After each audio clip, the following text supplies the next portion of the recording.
That does not explain the though. Oh, I hate him even more now. Hello, welcome back to the letter. I skipped a week because I did all that Indy's Apple Farm stuff. Wanted to get that out of the way. But now I'm back with this even though no one is probably watching this. Anyway, we're gonna continue this. Sleep comes easier tonight. And for the first time in a long time, I dream of clear skies, of unrestrained laughter from children playing in the streets and of small cramped dwellings. To an outsider, the sight does not paint a pretty picture. However, this is home to me. April 23rd, Sunday. Morning dawns bright and clear the following day. Although the air still feels muggy and I miss the chilly autumn weather, it's one of those rare weekends when I'm up even before my alarm rings. If it wasn't for Zach's call last night, I'd probably sleep in. When 9 a.m. rolls around, I'm already on my way to the Ermengarde mansion. To think that I'd have to go back again, I'd be lying if I say I'm excited. I don't have to anymore. Rose happily gave me paperwork duty when I volunteered. We're on the last phase of the sale too. We'll almost. Papers to sign, documents to finalize, various other legalities to settle with the current owner and all that still. Never mind that its new owners want everything done within the week, when the process typically takes more than that. They want it done, we'll get it done. I really, really don't understand rich people. But money can do wonders. I wouldn't be surprised if they'll be able to push the process just a little more, like what they did to secure the house. The point is, I'm under no obligation to return to the house anymore. Running is an option. Of course, I can now move on to another property and forget everything. However, at the end of the day, it's always my conscience that wins. What if something happens to those who've seen the letter? Ash, Zach, Becca, Miss Kahlo, and the Wrights. The guilt following me to my grave. The mansion looms as we approach. Whispers welcoming back. Shadows calling. I hope it's the last time. Oh, before we continue, have you subscribed yet? I know, I thought I'd throw that out there at the beginning for once. They are engaged in a quiet conversation when I find them in the mansion's front gardens. Oh yeah, that's the priest that we're bringing over. But even with familiar company, it's impossible to feel at ease here. No matter who I'm with, the feeling of being watched is there, like the very place itself is aware of its trespassers. Zach, on the other hand, doesn't seem to notice. Or simply doesn't care, or he's already used to it. I can never tell with him. Sometimes it's almost hard to read his Ash. Almost. At least Zach doesn't ask for as much patience as dealing with Ash does. That says plenty about him. Miracle of miracles, how the two have ended up the best of friends. He looks at me as I approach. True to his promise, Zach has already brought his friend with him. Father Norman. Somehow I expected him to look older. Oh, don't be surprised. They say people who have found their calling are getting younger these days. Sorry, Father. I didn't mean to say that out loud. No offense taken, though I admit I'm a bit surprised. I didn't think someone would ask this house to be blessed after all these years. You've heard of it, Father? In passing. The occasional rumors and talk by the locals, nothing new. Yeah. Yeah. You don't spend years serving the church here without hearing a random hearsay here and there. You never mentioned what you thought of those, Father. Ah, but he who goes down to the grave does not come up. He shall never return to his house, nor shall his place know him any more. But what I saw... May not be what you think. It depends entirely on what you mean by it. If you're talking about spirit beings, angels, demons, then yes. Are we talking about the spirits of people who have departed? The word makes it clear that once the deceased has left us, they are gone. But of course, I didn't come here to bore you with a lecture. No, it was enlightening, Father. Thank you. Just remember that a God who loves his children would never let them linger once the time comes. That's what my papa often tells me. Your father must be a good man. He raised you well, no doubt. Well then, shall we? Regardless of what it is, I'm sure the mansion's new owners would appreciate such sincere intentions. From a stranger, no less. He lets Zach and I walk ahead, or leave. This way he won't see how tightly I'm clenching the straps of my bag. Father Norman's probably trying to put me at ease. But the worry, the cold, restless, foreboding feeling has firmly launched itself in my stomach, making its presence known with every step you take towards the house. Hey, you okay? Zack lightly nudged my side, carefully mindful of his motions just to avoid startling me, no doubt. Obviously, I'm saving before. Please give me the creeps. It's hard to lie when Zack gives you that look. It's just there. The kind that implores a silent appeal. I'm not sure if he's even doing it consciously. Yeah, Zack. If Zack dies, I would be very pissed off. Another breeze blows and I try not to shiver. I try not to listen to the voices that may or may not even be there. Ugh, this place really gives me the creeps. It doesn't seem more than an ordinary house to me, though. Damn, I should have brought my camera with me. I saw a few areas that'd be good for a shoot. You think the new owners will allow it? Shh! What if you catch something? Or someone in one of the pictures? It just means they want to be seen, doesn't it?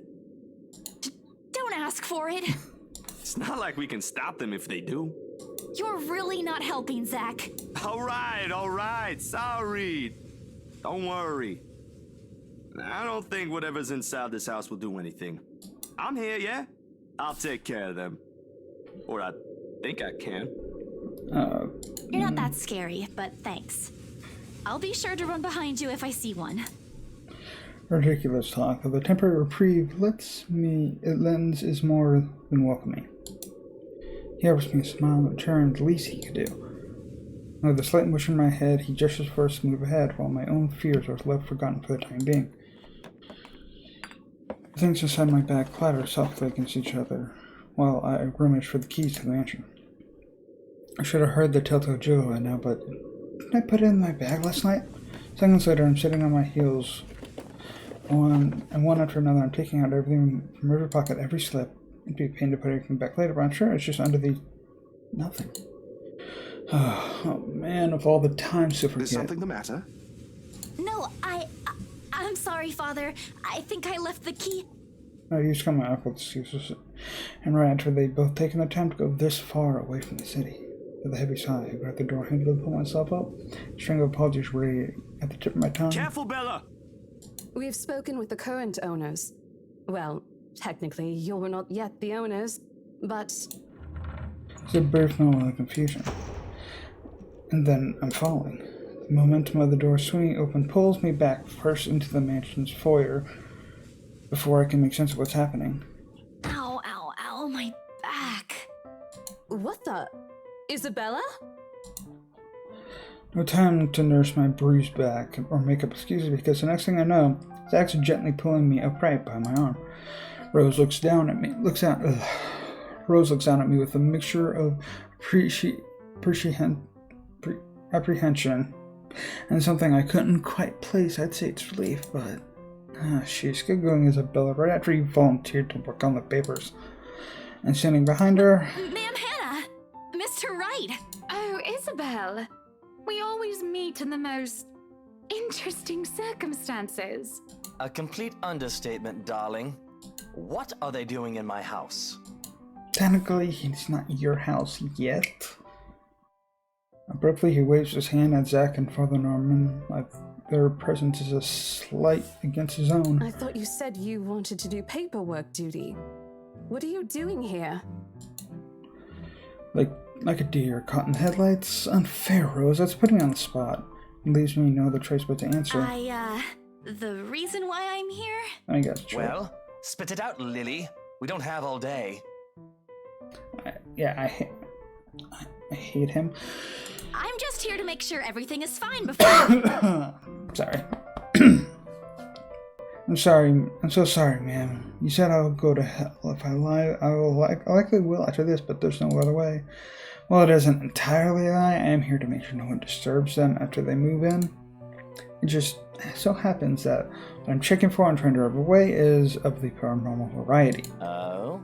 The house appears impeccably fine to me. Mr. Wright shifts his eye around in a careful manner, as if he's looking for faults in every crevice of the house. The grin on his face, though, when he returns his attention to me, is similar to what my Kuya Jordan had often given me when he was up to something. Usually a scared prank that inevitably ended up in me crying. Never did forget the way our Rose sneered at me then. A part of me thinks that perhaps if I hadn't been the object of his mischief in childhood, I would have grown a little braver. Come on, little Lily. Lying doesn't do that cute little face any justice. I'm a very patient man. Now, why are you really here? Exercise and ghosts, maybe. Right now, in the face of an almost identical expression, perhaps even cooler than what I'm used to, the lie I told falls apart. The truth is, I was just thinking we could have the house blessed before move-in day. And why would we ever need to have this house blessed? Because I ran into a creepy lady that had her flesh all melted. For luck? And protection? I shrink under his scrutinizing gaze for a second. I think that he'll start shouting at me. Said he laughs.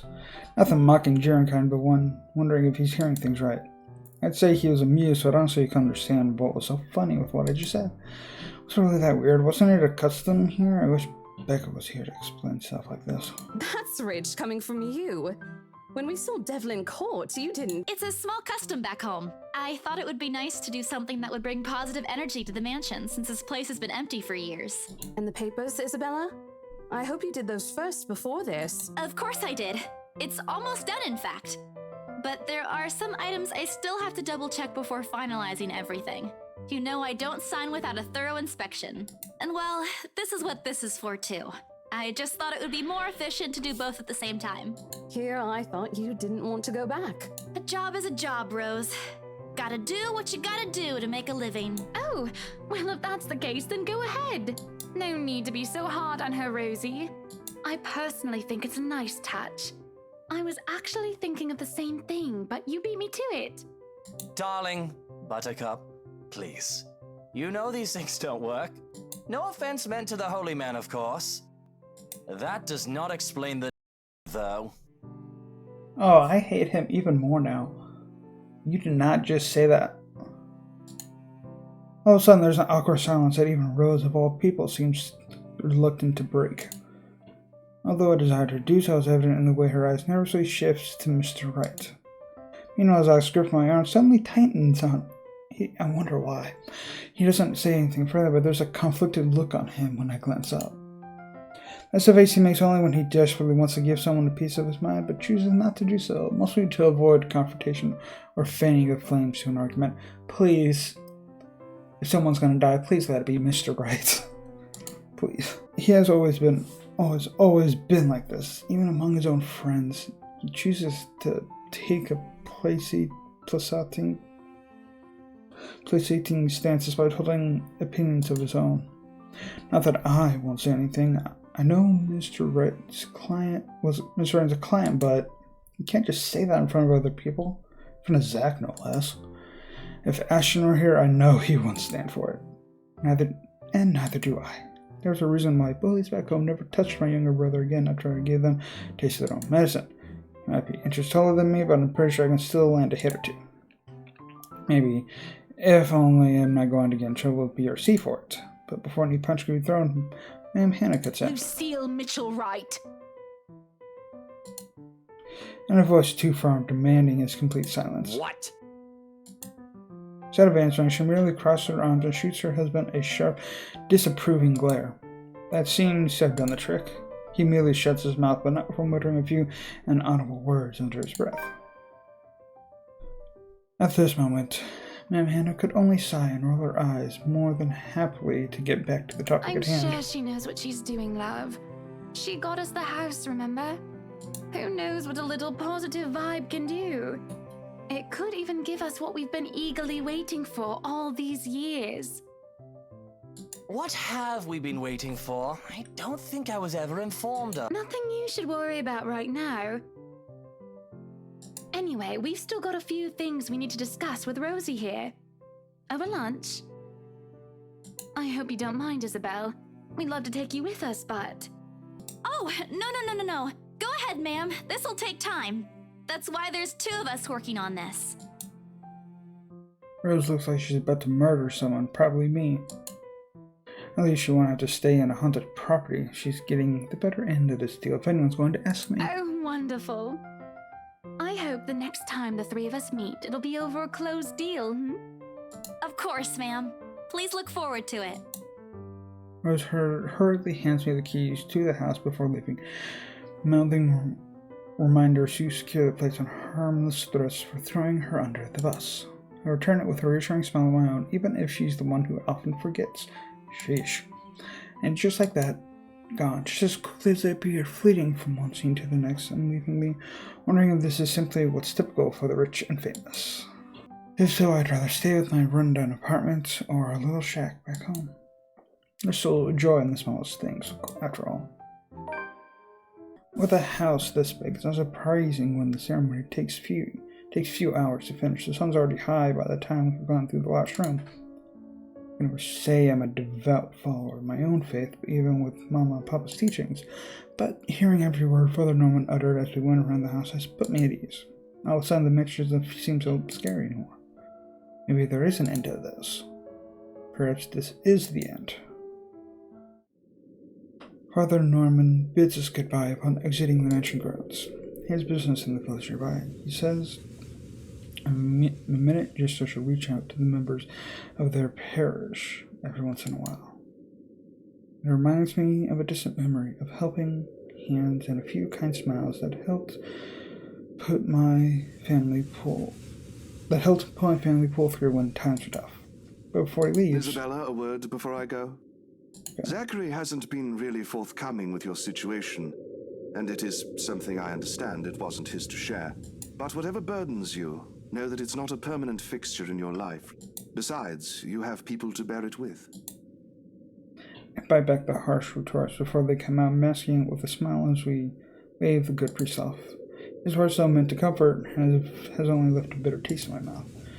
And if they don't believe it, what am I to do? My hand leans briefly on my shoulders, taking me out of my thoughts before they take a sullen turn. But my smile doesn't quite reach my ears when I turn to him. Do you want to go somewhere? Right now? Where to? Anywhere in the city. I'll leave it up to you. No, yeah. It wouldn't hurt. Let's hang out. I've got some stuff I need to buy. Groceries. And there's a shop I want to check. Is it real food this time? Let me guess. Rebecca? She's just worried about you. Even I can't eat that much instant noodles. Think of it as a talent. Let's just go, Zach. I smile, a real one. This time, devoid of any unpleasant thoughts. Regardless of what happened between us the past few days, I don't want to think harshly of them. Oh, look at this nice park. Zach had me wait on a nearby bench upon arriving prior to going off somewhere. He hasn't returned since. It's been a good 20 minutes being left alone entirely to my thoughts. In this weather, the city park gives off a lazier, more languid vibe than usual. Where children are usually seen running around and playing, there are now people leaning back in their picnic baskets, simply enjoying the afternoon sun. The smell of food drifts from nearby carts, and if the wind blows in the right direction, one can catch a whiff of freshly trimmed grass. I'd gladly sleep on this bench if it wasn't for anyone. Soon enough, I see his hulking figure running toward me, carrying a medium-sized box with one hand and casually waving the other at me. He's panting when he reaches my bench. Sweat drips profusely from his forehead, but there's a grin on his face. Sorry, the line was really long. Really long. You didn't have to run. Sit down first. Nah, I'm good. Didn't want to make you wait for these. I already knew it was in the blue box before he opens it. Ooh, cinnamon rolls, all 6 of them topped with a white cream cheese glaze. I could go for some cinnamon rolls right about now. Very same one I bought after I sold my first property. After I met Zach, Ash, and Becca. Funny how a small thing could trigger a distant memory, no matter how mundane it is. I say no to free food, but why is he getting me these now? What for? He leans on the empty space beside me, wiping the sweat off his forehead before answering. An apology. And as thanks for yesterday and the other day. You don't have to buy me anything, Zach. You were upset. You haven't been yourself recently, and people kind of miss that, you know? Are you just saying that, or... No, really. Rebecca told me. You know how she is. Ashton, too. Ashton was an ass. He should have been named Ashhole instead. He went a little overboard, yeah. I can talk to him if you want. He'll still tease me about it, even if it's Rebecca telling him to stop. Besides, I can handle him. You always do. And yesterday, when you talked me through my little slump, I thought, hey, I want our old Isabella back. Are you still upset? There are times when I wish Zach had been my big brother or Rebecca, my older sister. Maybe life would have been a little easier then. Maybe Papa wouldn't be as sick as he is. Maybe I wouldn't be alone here. But then again, if he is, if they are what I wish him to be, I wouldn't be here. I wouldn't have met Ash too. Life back home is tough, but for all that, I wouldn't change it for one selfish wish. In the city of 68,000 people, I have people I could depend on. 3 of them, in fact. When you think about it, when you compare the numbers to the odds of finding someone like them amidst the sea of nameless people, I'm lucky. Thanks a lot for today, Zach. You didn't have to, but you did. I can always count on you. Just me? No Ashton or Rebecca? Oh boy, they won't be happy to hear that. I don't mind being the favorite, though. Nope, no favorites. But you cook better than both of them, so that's a plus. It's always been food with you, ain't it? Don't put it like that! You're making me sound like a glutton. I'm not saying you are, but it does feel good to know there's someone I can invite for food to be able to eat all of it. Only that? I thought we were also art buddies. Oh, that too. But the food thing really stands out when you think about it. You do eat a lot for someone your, size. Low blow. I take pride in my height. So, is it okay now? Do you feel better? Does it still scare you? A little. I'll be okay. I'll figure it out, somehow. It's not as bad as the other day, and Father Norman helped too. I should have brought something to thank him. Oh, we could visit him anytime. He loves hearing from the young ones. He isn't that old, is he? Don't know. He doesn't tell. I think I might have seen his face somewhere before. I just couldn't recall when or where.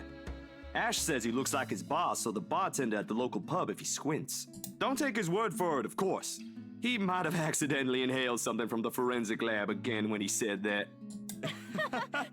The symbolic that comes from both of us is genuine. Back to the usual. Things may have not been the easiest lately, but certainly isn't the worst that has happened.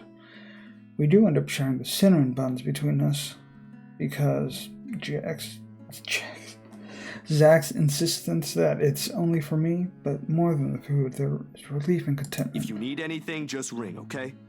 Like when Ash annoys you too much. I'll help you with him, best friend or not. No way. I can take him on. Still an extra muscle wouldn't hurt, yeah? Just let me know, and I'll back you up. My sister knows this one thing to shut him up when he's being his usual self.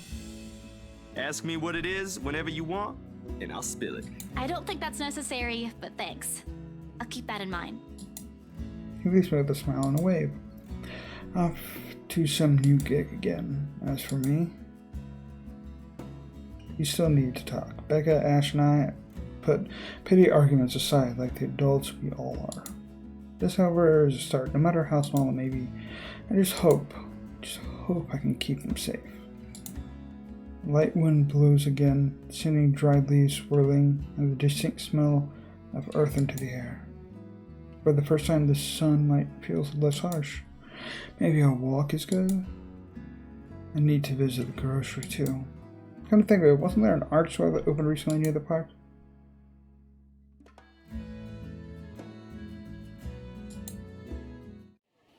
The cat's name is Beruthiel. At least that's what its color says. It's an odd name to give a cat, in my opinion. But it speaks grace, much like the one that carries it. It shows in the way he swishes his tail and his eyes follow my hands in every movement. Not sure what he finds fascinating in me. To be honest, I wasn't very picture of grace when he found me after all.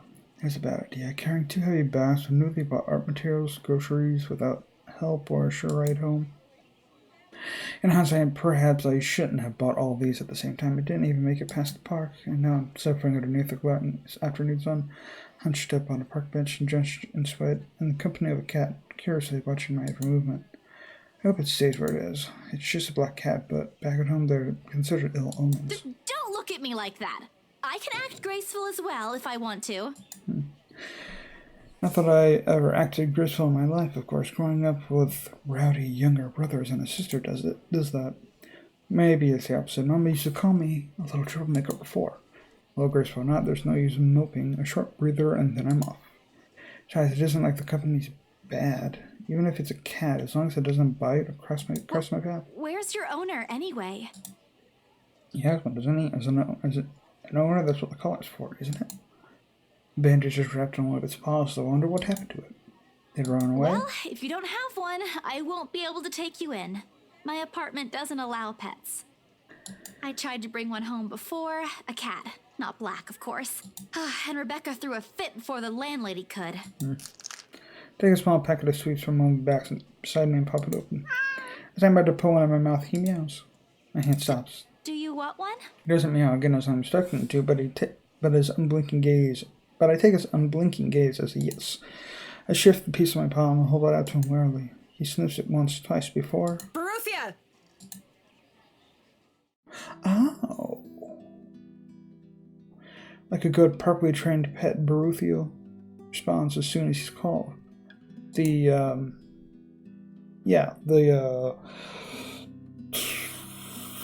forget the name of. Oh, it'll come to me.